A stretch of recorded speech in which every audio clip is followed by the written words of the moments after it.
Assalamualaikum warahmatullahi wabarakatuh.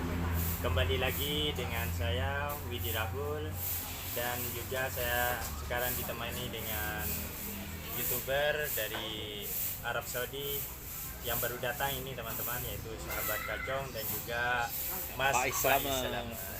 Gimana kabar teman-teman semua? Semoga masih diberi kesehatan oleh Allah. Amin. Nah, pada kesempatan kali ini saya ingin bincang-bincang dengan sahabat Kacong, karena kebetulan ini sahabat Kacong lagi sempat main di tempat kami teman-teman, di Pamekasan, di kota Pamekasan.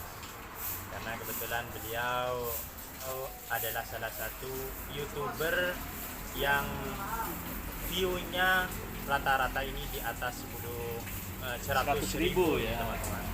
Sampai dari saking sering viralnya beliau buat konten, sampai beliau ini masuk penjara, Ditangkap polisi ya. ditangkap polisi.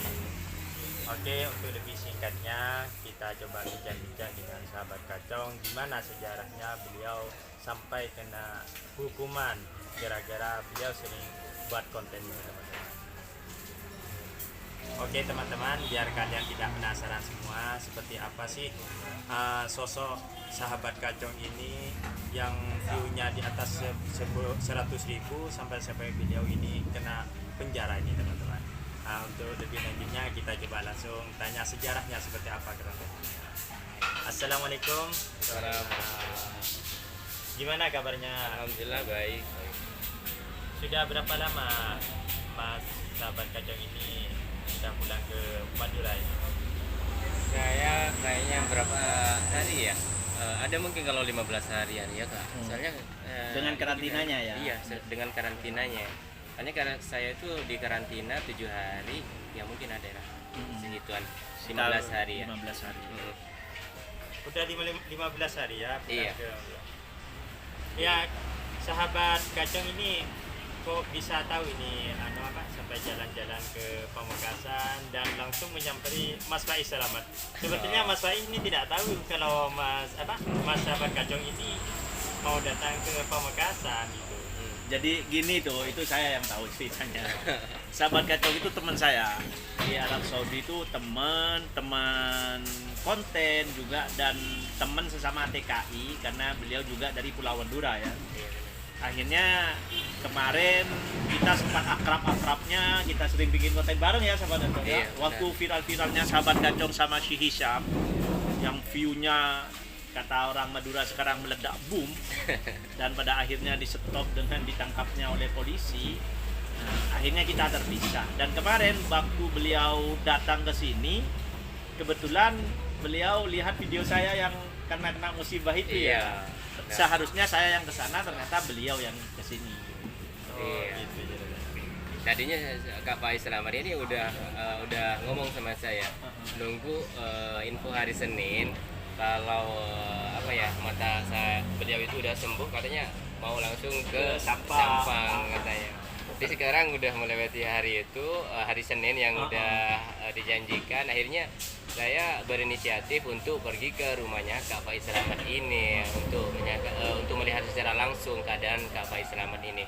Karena banyak sekali orang yang berkomentar, kapan sih berkunjung ke Kak Faiz Selamat, menjenguk Kak Faiz Selamat, katanya. Soalnya Kak Faiz Selamat ini lagi kena musibah. Ya sebenarnya saya bukannya nggak tahu ya, karena kita itu udah kontek-kontekan setelah saya itu ada di Indonesia gitu. Dan hebatnya di YouTube seperti itu sahabat, kita mau ngapain tiap hari itu akhirnya subscriber pada tahu gitu. Kita sakit, kita lagi seneng, kita lagi ada acara. Bahkan saya tahu sahabat Kacong lagi panen padi karena di YouTube-nya. Iya. Dan itulah hikmah persahabatan. Jadi YouTube itu sangat kuat persahabatannya, sehingga beliau berkunjung ke sini dalam rangka mau melihat keadaan saya terbaru.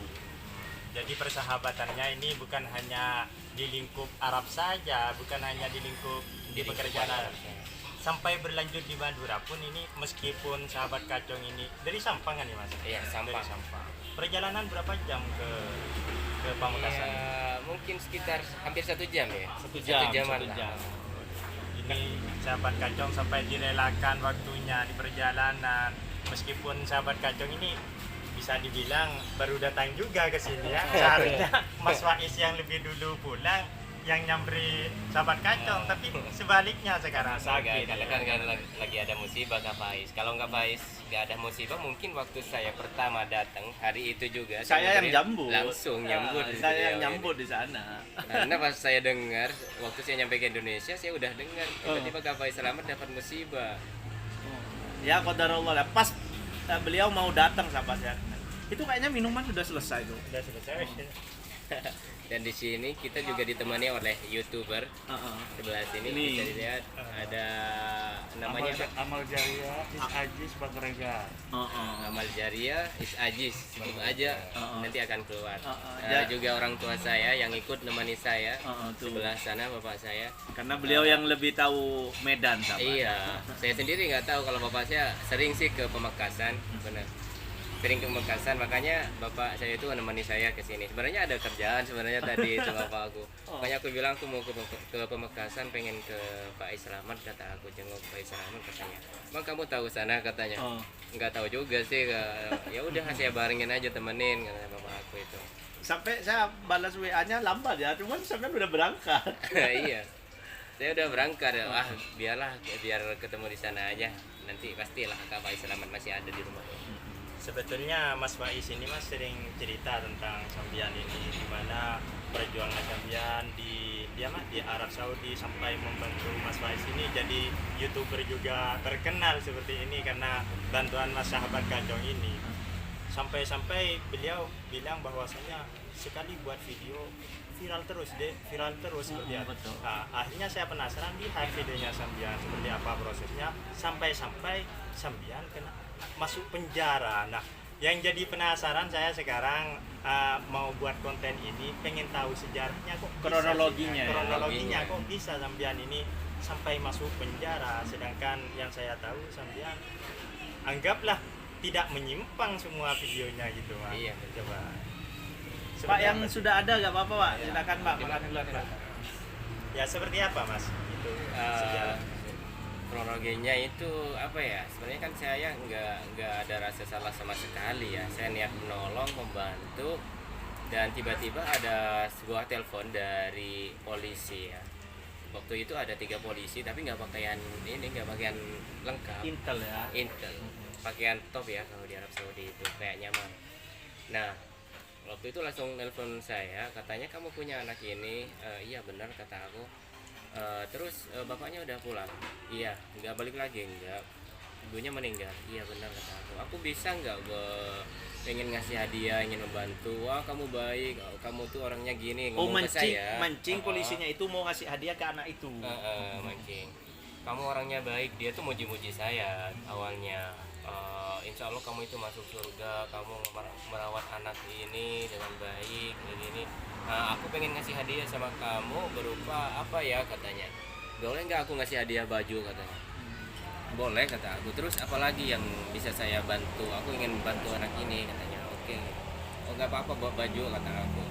Ya udah datang ke sini di depan restoran, di depan tempat kerja aku dulu. Karena beliau ini sahabat di Arab Saudi, beliau juga buka restoran dan saya sering beli di sana. Jadi bukan buka apa bekerja di restoran. Nah waktu aku datang tiba-tiba ada orang Arab, aku juga nggak kenal. Kalau kenal sih mungkin aku nggak begitu ini ya. Tapi aku nggak kenal. Waktu itu ada 3 orang Arab. Aku tiba-tiba kepikiran kok tiba-tiba ada orang Arab 3 kata aku. Yang di sebelah kiri itu ada dua orang, yang satunya bersama majikan aku. Akhirnya aku berpikiran, kayaknya ada masalah kata aku. Kok aku dijemput sama 3 orang Arab ini? Akhirnya dia nunjukin identitasnya dia. Kalau bahwa dia itu adalah seorang polisi katanya. Akhirnya aku kok aku dijemput dengan polisi, kata aku ada masalah apa? Aku kan gak merasa bersalah di situ kan. Aku merawat Hisam tidak memperkerjakan Hisam. Pokoknya istilahnya tidak menyimpang lah kata beliau ini tadi. Oh jadi yang jadi permasalahan karena sampean mengasuh Hisam ya, yang Iya. jadi masalah itu. Terus yang jadi tuntutan waktu itu masalah apanya? Apa karena mengasuhnya atau ada hal-hal yang lain? Setelah sampean dimasukkan ke penjara itu atau ke pengadilan? Saya waktu pengadilan pertama, bukan pengadilan ya. Karena di sana kan mahkamah itu kan yang terakhir. Jadi sebelum mahkamah itu ada niabah. Niabah itu sama tempat penyidik ya. Iya, seperti penyidik itu. Sama tanya jawabnya sama seperti mahkamah.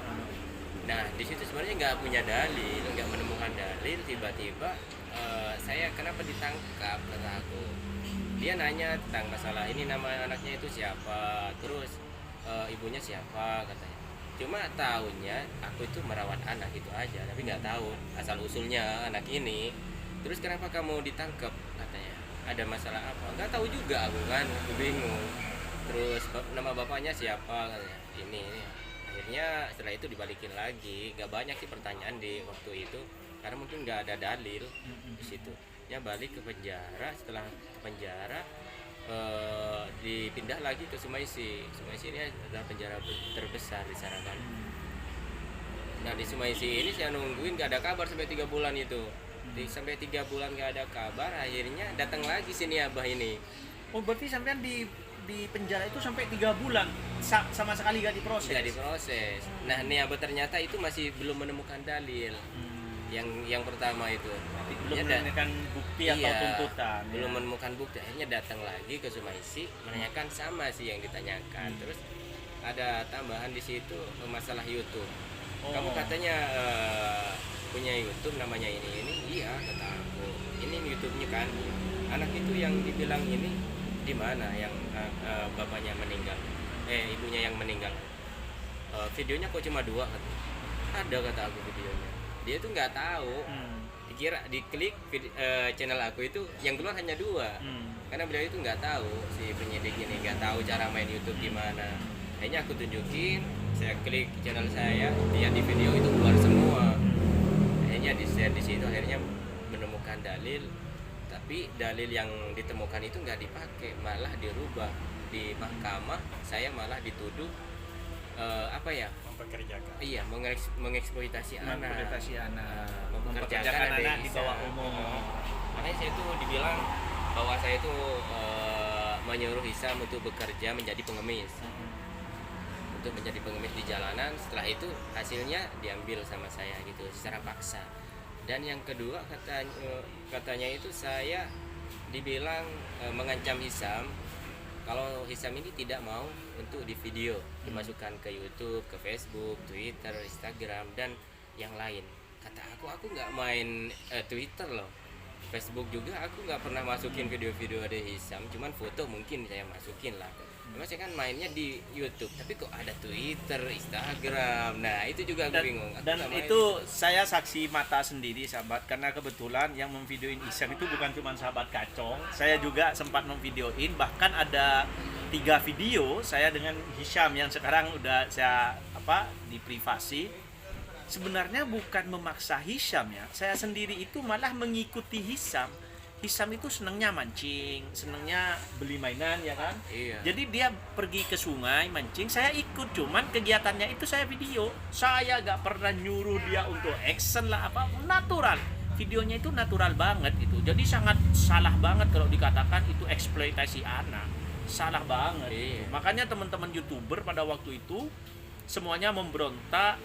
Akhirnya dalam kata tanda kutip ya, kita hanya bisa menyampaikan saran-saran kita kepada pihak KJRI pada waktu itu untuk sekiranya sahabat Gacong ini diperjuangkan, karena beliau benar-benar membantu, tidak ada istilah eksploitasi anak itu sama sekali tidak ada. Dan saya sudah bikin videonya, itu langsung saya ajukan kepada Bapak Konjen waktu itu, Bapak Eko Hartono, dan beliau merespon dengan baik. Intinya kalau menurut saya sih semacam fitnah atau lebih sederhananya salah paham ya.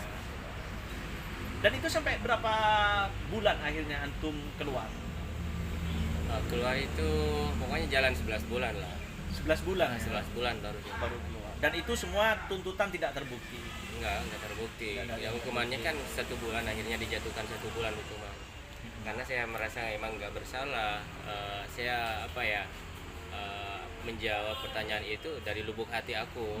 emang kejadiannya emang seperti itu. Saya merawat adik Isam, bukan apa ya, aku mempergajikan adik Isam. Saya mengajar adik Isam dari mulai beliau itu tidak tahu bismillah sampai beliau itu apa ya, surat-surat pendek hafal gitu. Iya, saya tahu Sampai baca sendiri. Al-Quran, Bahkan tahu gitu. sama beliau sampai dinyewain guru ngaji ya, Iya, sampai waktu itu. mendatangin guru Dari ngaji. Karena cita-citanya ingin hafal Al-Qur'an juga. Iya benar. Umur berapa sih Dek Isam? Adik Isam sekarang umur 9 tahun ya sekarang. 9 tahun. Dia di penjara udah hampir 1 tahun.